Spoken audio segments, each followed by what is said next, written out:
Good morning. I wanted to come on here and talk to you guys about something that I'm asked about all of the time, and I took some notes. And so the biggest thing that I'm getting a lot of recurring questions about is adjusting our nutrition when we start running, how to adjust or account for long run days, and then do we even track the nutrition that we eat when we are doing our runs? All great, valid questions, but I'm getting them repeatedly, so I thought that I would just come on here and address that. So the first thing is, how do we adjust our nutrition when we start running? So generally, if you are someone who has not been running previously or haven't been doing high volumes of conditioning or cardio, you've only been resistance training, maybe walking, maybe some general fitness stuff, cardio-based activities, endurance-based activities such as running are going to be really high demanding in carbohydrate needs. They are going to deplete our carbohydrate stores more rapidly and to a higher degree than resistance training. So when you think about when you're increasing running, you want to increase your carb intake to match that. Now, if you are not running a whole bunch, if you're totally new and you're adding in small bits, you don't need to go crazy. Like, you don't need to increase your carbs by like 100 grams a day. But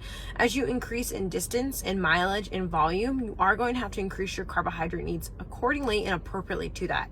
My best suggestion for resources for this for you are either to use my free macro calculator. It is found in my bio link. It's always there. It's totally free. You can just calculate your activity needs. But my best way for me to suggest that you make sure you're eating enough is to be honest about your calorie needs and activity levels. I think that a lot of people tend to underestimate their activity levels and needs. So the best thing you can do is to be honest with yourself, track there for a little bit, see how you're responding, see how you feel, your energy levels and your recovery, and adjust your carbohydrate needs accordingly with that. The biggest thing with this is I say this with the assumption that you're eating enough protein already. If you are not and you are adding in running, especially if you're adding in running on top of lifting, I know a lot of you are doing that, you're interested in concurrent or hybrid training, you want to make sure that you are eating enough protein. You really, really need to be making sure that you're eating enough so that way you can recover. And that will help a lot with the sore legs or the tired legs, or the fatigue legs, or that feeling like you can't combine the two because it's too hard. So you want to be making sure that you are eating enough protein. If you are struggling with this and you want to get better at combining running and lifting and you're worried about your recovery or nutritional needs, hybrid does have a whole section on recovery nutrition, what we need to focus on, the biggest things that you need to take away. There is a full section of that in my hybrid guide, along with all the other information of how to combine the two.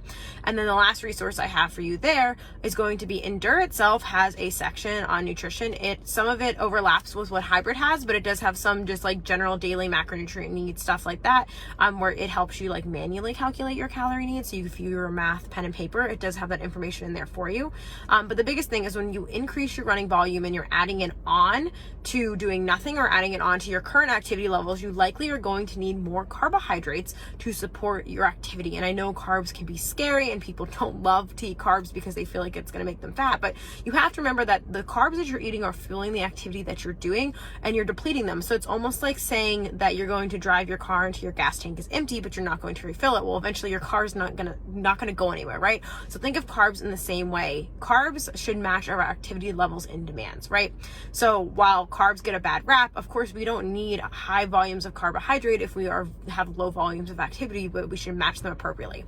If you are a math person, the roughest thing I can tell you is about 3 to 5 grams per kilogram. If you are like generally active, like moderate to recreationally active person, then as you get into the more highly active, you're going to trickle into that 6 to 10 grams per kilogram per range per day amount. So thinking about if you're someone who's increasing volume towards, a marathon or an ultra, you're going to need a lot of carbs to support that activity, and that just kind of is what it is. So building off that, what do we do for our long run days? And a lot of people think that on their long run days, they increase their calorie needs, and you're not totally wrong. But the biggest thing and mistake that I think a lot of people do is that when you get into these bigger long run days, yes, if you're doing super extra, like high distance long run days, maybe in that half marathon, ultra training distance, you might eat more those days because you're just, burning through so many calories.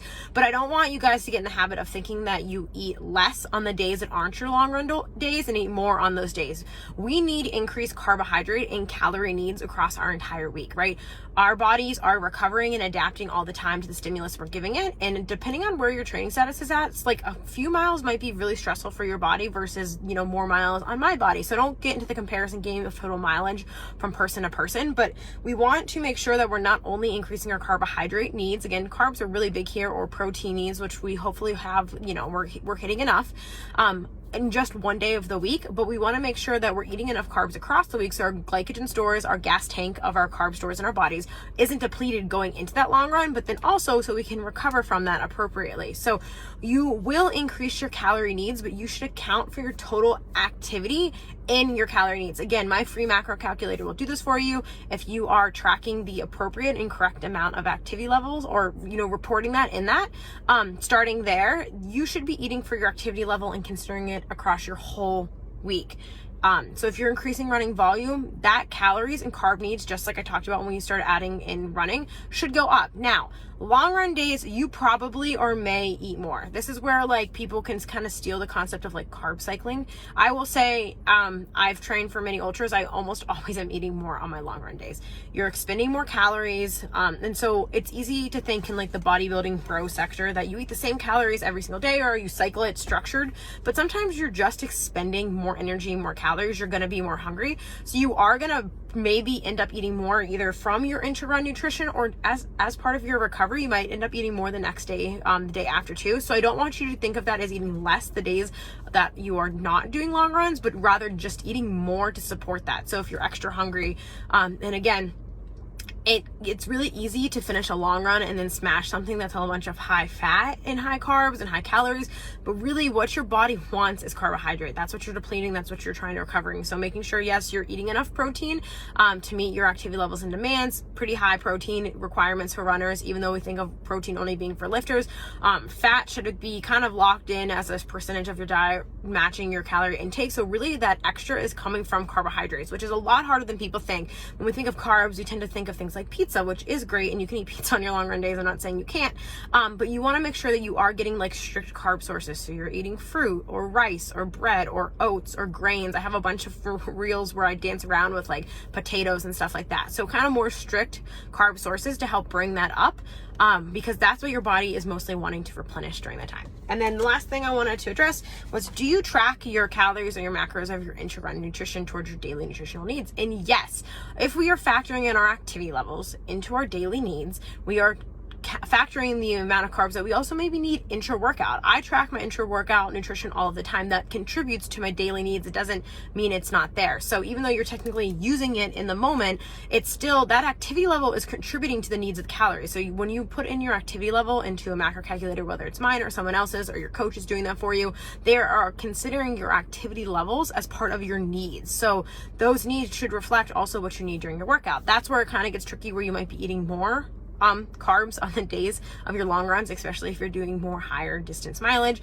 So for an example, when I do like my 8-hour long runs when I was training for ultras the last couple summers, like, yeah, I tracked that towards my daily needs, but I still needed to hit my protein, fat, and other nutritional needs throughout the rest of the day. So my calorie needs might have gone up, but those calories that I was consuming intra-run do contribute to my daily needs.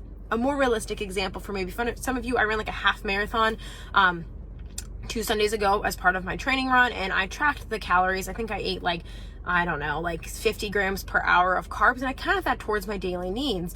But that doesn't mean that I restricted calories or carbs the rest of the day. That just was a piece of the puzzle. I was eating over 300, 350, maybe more grams of carbs a day. That was just a small piece of that and helped contribute to the daily needs, because you are feeding yourself to fuel and recover from the exercise that you're doing. So you do, yes, track it as part of your daily needs. Do not restrict yourself from carbs during your workouts, so that way you can eat more later. You will not recover as well. You will not perform as well. You will feel like dog shit whenever you finish your run.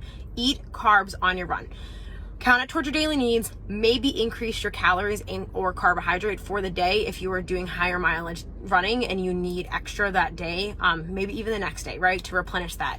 You can tell if you start listening to your body and paying attention, eating enough carbohydrate, you will know when your body needs more carbs. You will feel brain foggy. You will feel like crap. That post like long run feeling awful. If you eat enough carbs during your long run, that will decrease, and also your recovery the next day will be better. So this is why nutrition is so important for these things. If you are struggling with knowing how many carbohydrates you need to eat during your long runs, I have a free long run nutrition calculator in my bio. Again, that's totally free. It's just a little plug and chug nutrition calculator that reflects the calories from carbohydrate that you need during your run. That is not your full day. It is just during your run on its own. The macro calculator itself is telling you the full picture of your day. So hopefully that helps you guys address some of the common questions that you guys tend to ask me around carbs and tracking with your running. Again, if you're someone who doesn't like to track, that's okay, but be mindful of the fact that you should be eating about the same every single day, maybe increasing a little bit on days that you have higher volume training.